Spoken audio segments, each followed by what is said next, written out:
So with the comedy intro out of the way, let's move on to the hard drive itself. This is a 2TB Seagate drive.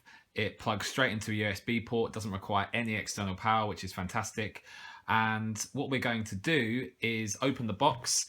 As you can see, I've already done it. I thought I'd actually install the hard drive myself before risking everyone else's if you're watching this video. So what is actually in here is my old PlayStation drive. So I'm kind of doing this in reverse, but at least you know that I completed it without problems, which is good. So inside is the actual drive itself. Now this is just quite simply got the USB port. It uses a custom adapter because custom adapters are annoyingly all the rage. And all you do is plug this in to one side and plug this end, the USB side, into a computer. Now, what I'd advise, and this is more of a personal thing than anything else, was what I did was on the PlayStation 4 itself, I plugged this hard drive in and I backed up the PlayStation 4 to the 2TB drive, and then I copied that backup file to my computer. What that means is that it gives your brand new drive a chance to fail. Like, you don't want to go through this entire process of backing things up and migrating all the new hard drives over, and then you realize that actually the hard drive you bought was duff. Now, obviously, the chance of that happening are actually quite slim, but as a personal preference, I didn't want to run the risk. So I just very quickly want to take the opportunity to show you where you need to go to back up your PlayStation 4, and then when you're finished the process, just to restore your PlayStation 4 data as well. From the home menu, just go up all the way across to settings, all the way down to system, just second from the bottom, then go down to backup and restore, and then obviously click backup to then backup when you have the USB device plugged in, and then you need to click restore when you have that plugged in. Now, one of the things just to point out was the hard drive that I received, I think, was formatted in NTFS, which is a format that the PlayStation 4 doesn't recognize. So before plugging the external hard drive into my PlayStation 4 to back up the PlayStation 4 to it, I did very quickly have to plug it into my PC and select the exFAT or FAT32 file systems. Now, once you've done that, you can plug your USB stick or drive or whatever into your PS4, back up to it. And just to show you as well, one of the things that caught me out was there was actually a few of my games that didn't upload the save data to the cloud. So if you are using the PlayStation Plus to have your save data live up in the sky, what you'll need to do is go to settings, go to, where was it? Application Save Data Management here, go to your save data in system storage, and then click upload to online storage. Now, it was a bit annoying because you can't see what's not in local storage versus what's online. But just by process of elimination, I worked out that PT wasn't uploaded to the cloud, and maybe that's because the game got pulled. But if you still own PT and you don't want to lose your save data, then you make sure you upload it. I think the other one was either Hotline Miami or Spelunky.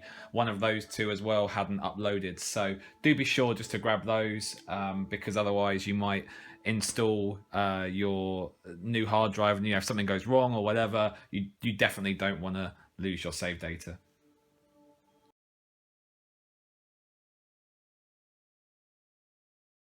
Now, as the Eurogamer guide mentions, if you've looked at the website, again in the description, that this hard drive is harder to open than the previous model. So what I found was that you could kind of, if you have a bit of a nail, just get into the top corner. I don't know if you can sort of see that on the plug side, and then it kind of pops off. Now you will hear some snapping, but that's because the plastic clips are actually designed to break. So I think that's more of a warranty thing than anything else. I think it's just that quite simply, once someone has opened one of their products, they don't want them returning it as like faulty or broken. You can see it isn't exactly easy to get into, but with a bit of pulling, it comes apart. And those are the clips that I talked about as breaking off. So the great thing is it still clips back on, and it's still, there's some that's still intact, but it's not the end of the world if all of them were to break, as there is super glue in the world, which is fantastic. Then it's get a little heat shield here, which you can just gently peel backwards like that. Gently ease the screwdriver in, and just to pop the drive out. There you go. That's what I did last time. And then the whole drive will come out, heat shield and all. So then you just need to take the heat shield off like so. This bit was a bit fiddly the first time I did it, I remember. So what I'd advise was, because when you push this end, it's got a bit of give, it's got a bit of leeway. So I think what I actually did was sort of move to the middle where there's no risk of snapping either end and just pulling away. And then you'll be left with, in your case, a 2 terabyte drive ready. There goes my cat. During the photo bomb. There we go. Yeah, Totoro making his YouTube debut. Anyway, now that you have your hard drive, you can of course take that out and put it into the console itself. So we'll move on to that next.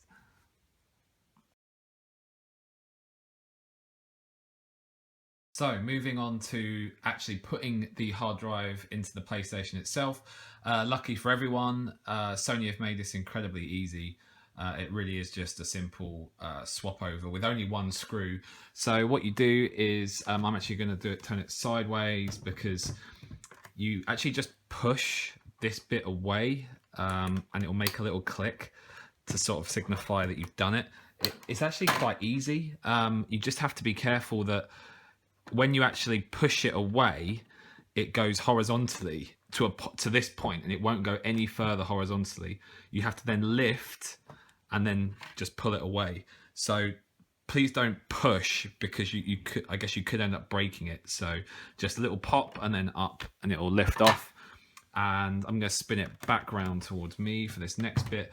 So there's this one big screw here. It's a nice touch from Sony. It's actually got the triangle, circle, square and X logo on the screw itself.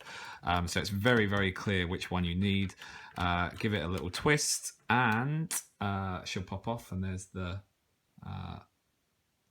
triangle, circle, square and X logo that I talked about. Then the drawer itself will just slide out, and there's 4 screws on the sides of, so 2 on that side, 2 on that side. And then when you look at the hard drive you've taken out of your caddy, out of the USB caddy, they've got little clips, little plastic rubbery things that go over the actual screws themselves. So take these caps off, take the screws off, keep them safe, and all you're going to do is essentially swap them over. So you're going to take the 4 screws and the 4 plastic rubber grips out of this, and take the 4 screws out of this, and then you're going to put this drive, ta-da, into here, and then this straight back in. It's like so. And just for the record, I will plug this back in place. If it wants to play ball, there we go. And this is just a normal Phillips screwdriver, nothing too special about it. And then I can spin it around, and like, a bit fiddly, but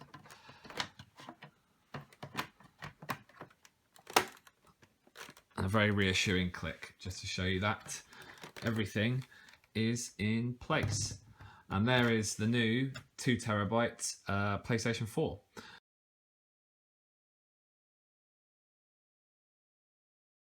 Okay, so now I'm on my Windows 10 PC. It shouldn't really make a difference whether you're using Windows 7, 8, or even a Mac. Basically, all you're going to want to do is visit the PlayStation.com website.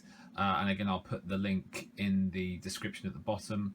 And ignore this first part about downloading a software update. That's not what you're after. What you want to do is scroll down to perform a new installation of the system software.